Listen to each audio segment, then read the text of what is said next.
All right, class. Hey, how you doing? I'm in front of the beautiful Ashley River, reporting here from the West Bank, not of Jerusalem, but of the river, to give you guys a little information on a video about the writing process. And this is the same lecture I'm going to be giving you in class. This is just an extra one to watch in the video in case you have some questions and you missed out on some stuff.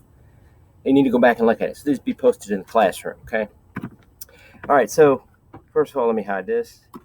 Okay. First thing I want you to remember is if you have the opportunity to pick a subject, you want to think about four things.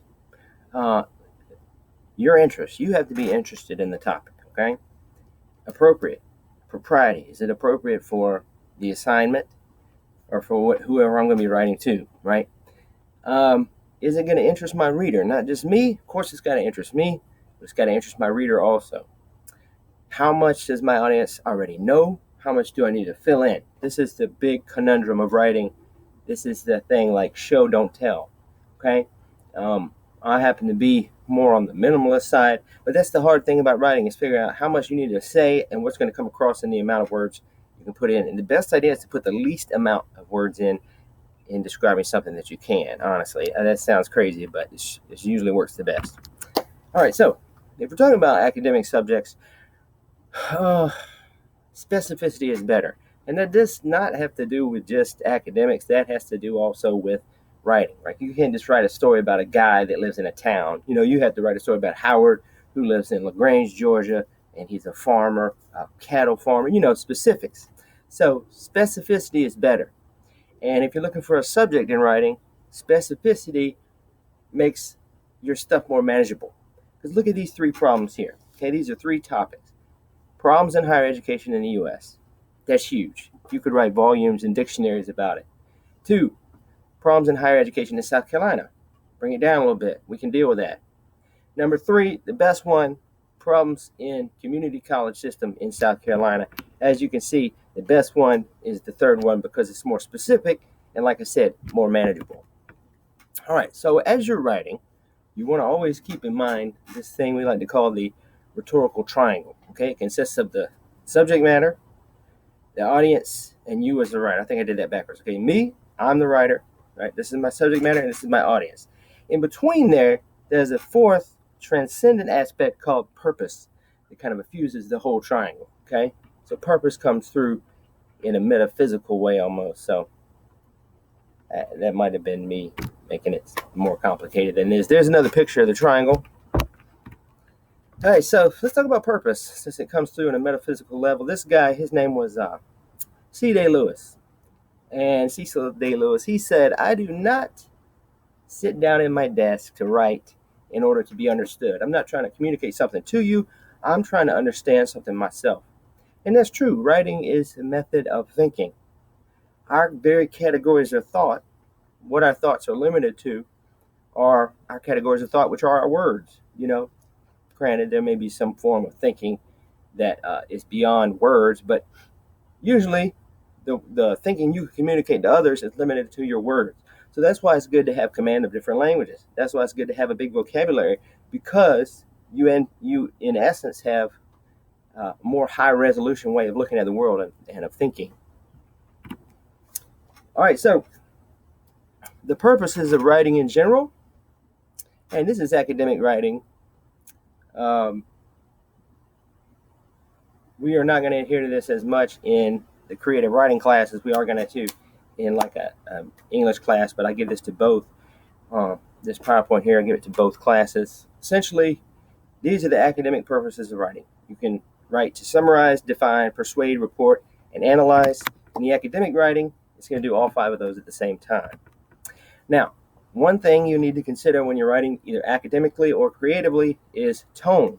Okay, and tone is pretty easy to understand. It's just another word for attitude. Tone is an author's attitude toward his subject matter and toward his audience. In academic writing, it should be serious, controlled, reserved, impersonal, dispassionate, and ornate. In creative writing, it doesn't have to be. It can be whatever you want it to be, or whatever best suits your subject matter, really, and your audience. All right, so things to remember about your writing. Okay, this goes with academic as well as creative writing. Your writing should try to be objective. You need to give equal consideration to both sides of an argument. In academic writing, you might do this by having a counter-argument / rebuttal in an argumentative essay. In creative writing, you might do it by showing more than one point of view on a subject. People find that interesting. The conflict is what drives us. I heard an interesting statement that the world is a better place with the devil in it, as long as you got your foot on his neck. So remember that. Without the conflict, there can be no progress, really. All right, another thing about your writing that it should be concrete, detailed, and specific. Concrete means available to the senses. It's like an apple, something you could grab. Abstract is more of a thought, an idea. Now, there's been people that have argued that numbers are the most concrete things there are, so I don't want to get into that because it gets us into a weird argument. But just think of an idea as something that's abstract. Specific is the opposite of general, lazy boy recliner as opposed to furniture or chair. Detail, you need as much detail that allows someone to see it as you see it, but not too much so that you're telling them rather than showing them. And that's the hard part of writing. All right, so I do this activity, which I'm not going to get into right now, but in the live session, I'll get into it a little bit. And I'll ask you guys a series of questions.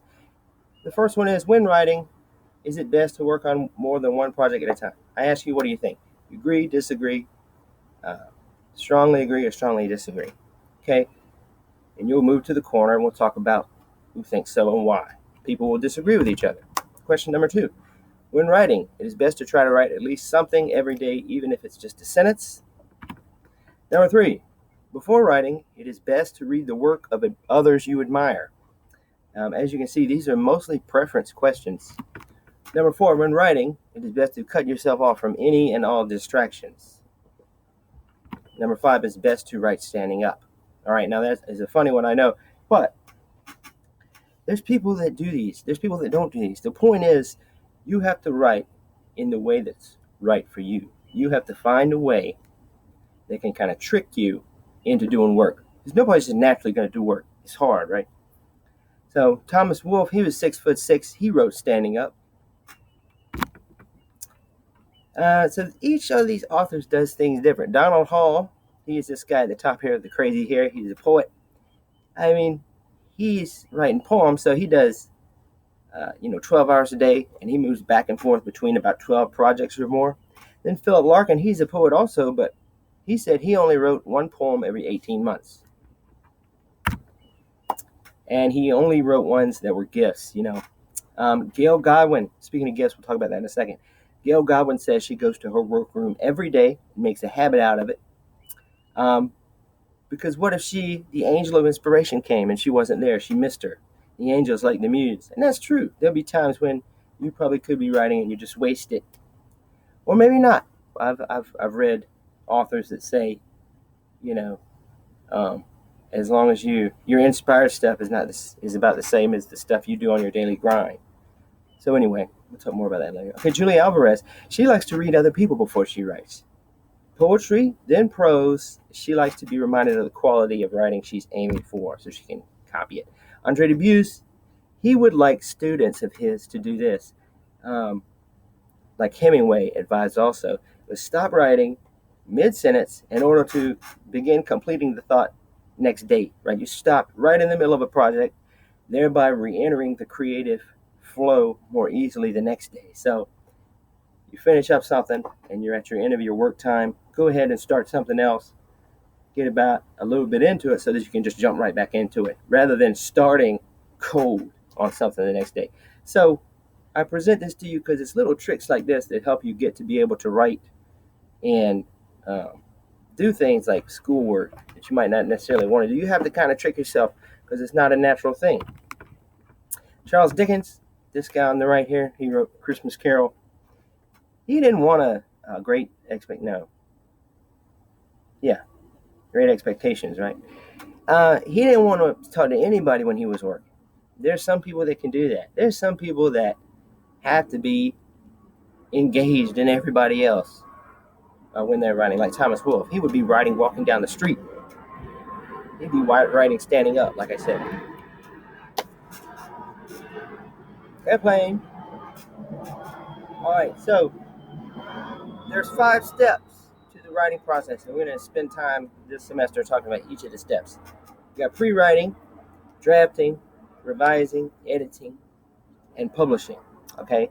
Now, the important thing about these steps, as you notice from looking at the arrows, is that they are recursive. Okay, and that means that at any point in the writing process, you may come back and repeat any of the steps. Okay, you don't have to go straight from pre-writing to drafting to revising. You may be revising and then go back to pre-writing. You may be drafting and then have to jump to editing. You can jump around, basically. All right, so the first step in the writing process is the one we're going to start talking about. This whole first unit in creative writing, and also the first discussion in any of my regular English courses, is going to be talking about the first stage of writing, which is pre-writing. Okay, this is the stage basically where you generate ideas. All right, now here's 4 methods of generating ideas for pre-writing. Journal keeping, which we're going to work on. Free-writing, brainstorming and clustering, which is like brainstorming, and then questioning. Okay, so one thing you need to learn how to do if you're going to write creatively is that there's hemispheres in your brain. Okay, this has been proven through neuroscience. The right hemisphere, in general, is in charge of the playful, detail-loving, creative side, the side that is random, the side that is more chaotic. The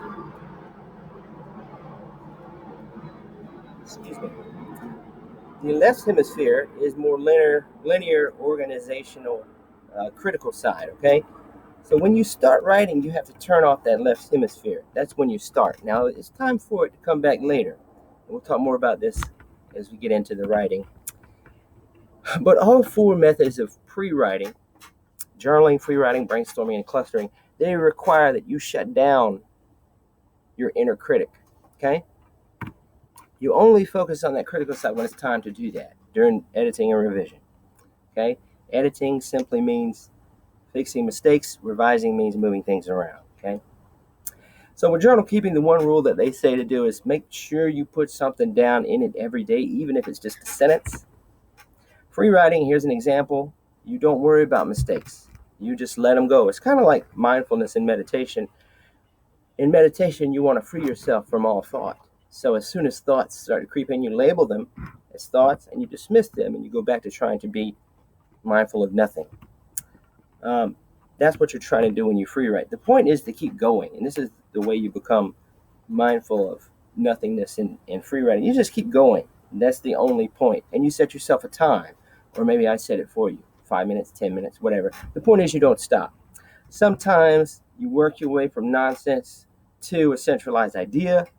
Sometimes you can generate, you can glean great ideas from the crazy jumble of things, okay?